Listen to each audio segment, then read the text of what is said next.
Mindset, The New Psychology of Success by Carol S. Dweck. Benjamin Barber, an eminent political theorist, once said, "I don't divide the world into the weak and the strong, or the successes and the failures. I divide the world into the learners and non-learners." In her revolutionary study, Mindset, American psychologist Carol S. Dweck brings to light the fundamental reason why Barber was right to make this distinction. Get ready to discover it yourself and find out why this book is described as one of the most influential ever on the subject of motivation. One vignette and two groups of people. Imagine yourself going to a class you like a lot, one that is really important to you. One day, the professor returns the midterm papers. Your grade? C+. That same day, on your way back home, you find out that you've gotten a parking ticket. You call your best friend to find some consolation, but you receive the cold shoulder. What would you think? What would you feel? What would you do?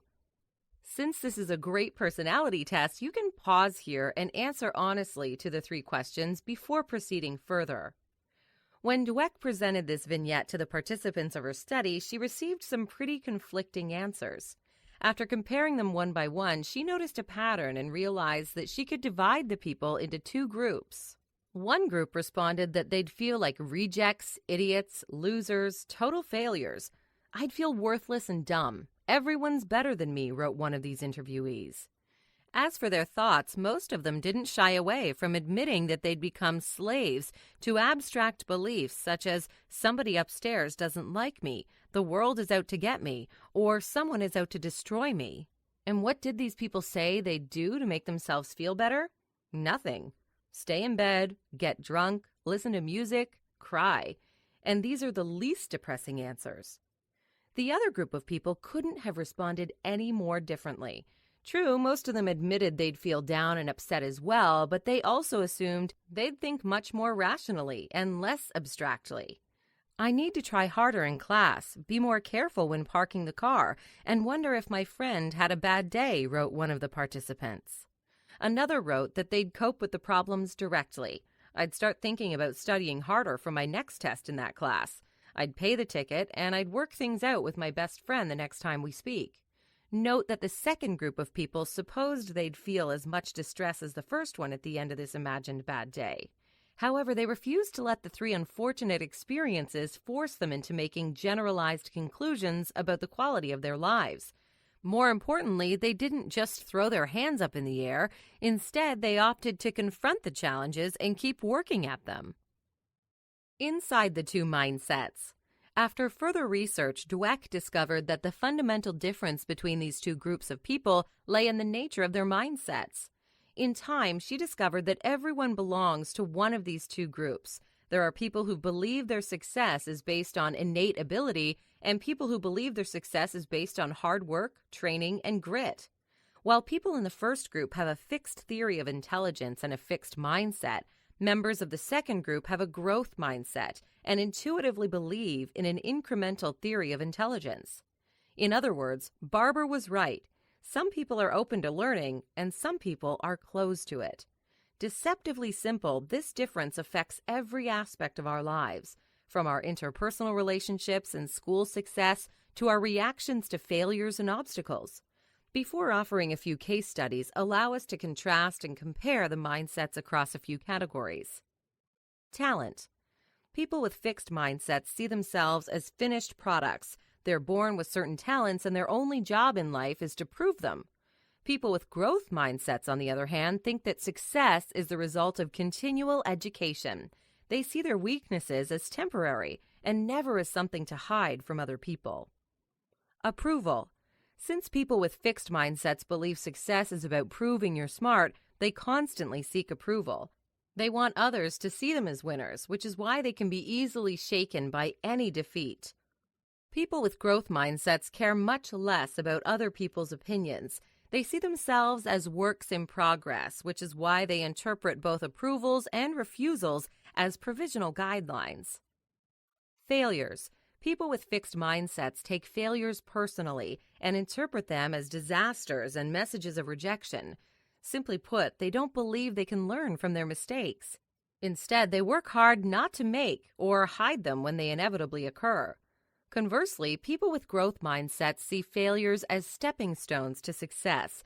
They believe their most important learnings are the direct results of failures. Effort. From the point of view of the fixed mindset, effort is only for people with deficiencies. Great geniuses are not supposed to need it.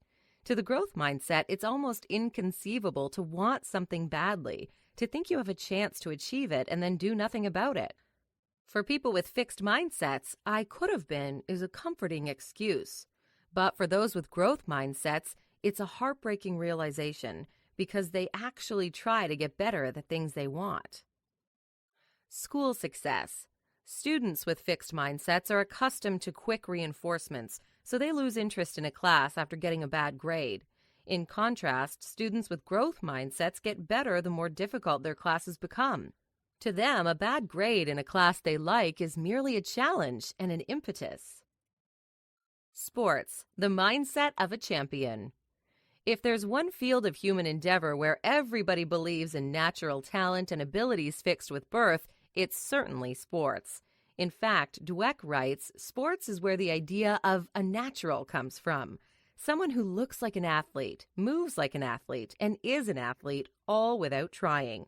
So great is the belief in natural talent that many scouts and coaches search only for naturals, and teams will vie with each other to pay exorbitant amounts to recruit them.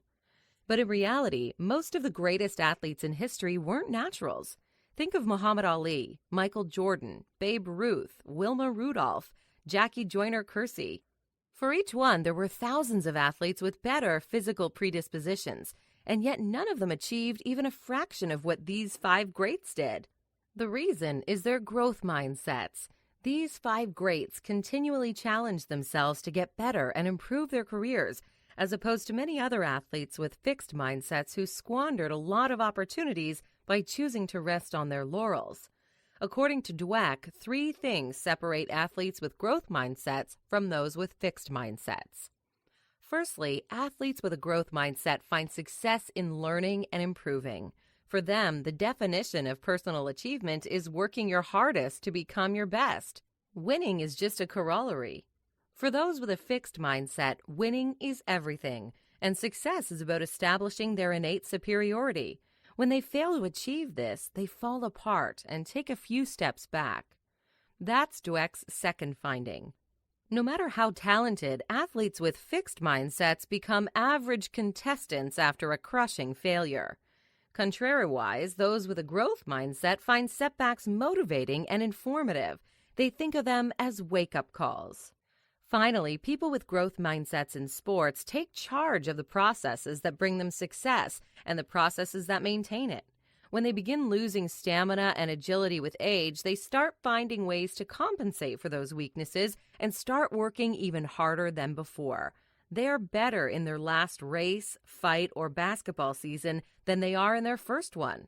For athletes with fixed mindsets, it's the other way around. Their careers are usually downward spirals. Business, mindset, and leadership. Fixed mindset leaders, like fixed mindset people in general, live in a world where some people are superior and some people are inferior, writes Dweck. They must repeatedly affirm that they are superior, and the company is simply a platform for this. Of course, the consequence of this strategy is devastating. Instead of growing, companies led by fixed mindset CEOs repeatedly plunge into problems, financial crises, and even bankruptcy. Take Albert Dunlap, for example, widely known and feared as a turnaround management specialist via mass layoffs. He was brought in by Sunbeam Products in 1996 to save the company and make it profitable again. In Dweck's words, he chose the short-term strategy of looking like a hero to Wall Street. The stock soared, but the company fell apart. Perhaps more famously, Enron, the corporate poster child, the company of the future, went belly up in 2001 because of fixed mindset leaders obsessed with recruiting fixed mindset talented individuals. That way, Enron set itself on a path of decline rather than a path of growth. There was only one possible outcome. Lee Iacocca is an even better example.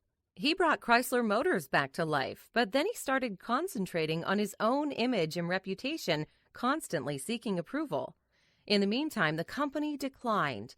Him, Dunlap, and the CEOs of Enron all believed they are geniuses, even going so far to dub themselves heroes and superstars. In contrast, Jack Welch was far humbler. He got to the top position of General Electric in 1980 by admitting his weaknesses and promising to improve and learn from his mistakes. That year, the company was valued at $14 billion. When he left it 20 years later, at $500 billion. General Electric was the most valuable company in the world, and he the most widely admired, studied, and imitated CEO of his time, according to Fortune magazine. The most important change Welch instituted: he removed himself from the equation. The company is about growth, not self-importance, he announced. He got rid of brutal bosses and started rewarding teamwork rather than individual genius. And quite the opposite of the fixed mindset leaders, he shut down elitism and opened up to dialogue. Similar strategies worked for Lou Gerstner, called in to turn around IBM in much the same manner as Dunlop. However, he was in it for the long haul. As he set about the enormous task of overhauling IBM culture and policies, stock prices were stagnant, and Wall Street sneered, writes Dweck. They called him a failure. A few years later, however, IBM was leading its field again.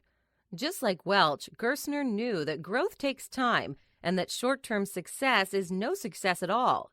He too had a growth mindset, which is the most fundamental thing all good leaders share. Final notes.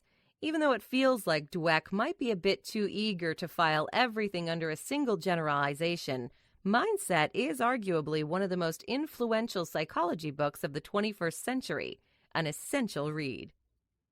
12-minute tip. Don't put a label on yourself. At all times, consider yourself a work in progress and allow yourself to grow and improve.